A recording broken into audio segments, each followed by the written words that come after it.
Sáng nay, Minh thức dậy và nhìn ra cửa sổ. Trời xanh và có nắng đẹp. Minh rất vui. Anh ấy quyết định đi dã ngoại với nhóm bạn. Anh ấy mặc áo trắng mới và đi giày mới. Anh ấy không mang ô vì trời rất đẹp. Minh đi xe máy đến điểm hẹn. Bạn bè đang đợi anh ấy ở công viên.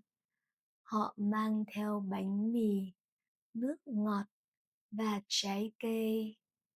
Mọi người rất vui vẻ và nói chuyện rất to. Họ chụp nhiều ảnh cùng nhau. 2 tiếng sau, bầu trời đột nhiên tối lại. Gió thổi mạnh. Mọi người nhìn lên trời và lo lắng.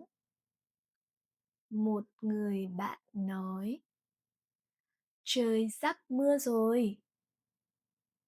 Mọi người bắt đầu thu dọn đồ, nhưng đã muộn. Mưa đổ xuống rất to và rất nhanh. Tất cả mọi người chạy tìm chỗ trú. Minh chạy nhanh nhất, nhưng anh ấy chạy nhầm hướng và té ngã xuống vũng nước. Áo trắng mới và giày mới của anh ấy bây giờ màu nâu. Bạn bè nhìn thấy và cười to. Minh nằm dưới mưa và cũng bắt đầu cười.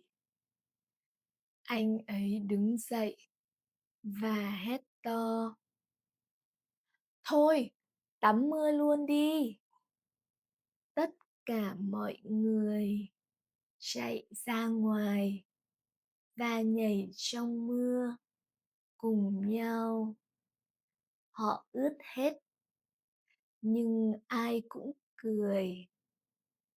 Mình nghĩ lần sau nhất định phải mang ô, nhưng hôm nay là ngày dã ngoại vui nhất trong năm. Thank you for listening to these slow Vietnamese stories. To have access to more slow and interesting stories, let's download the app for Speak. You also can practice your listening and your pronunciation on the app. Tạm biệt. Hẹn gặp lại.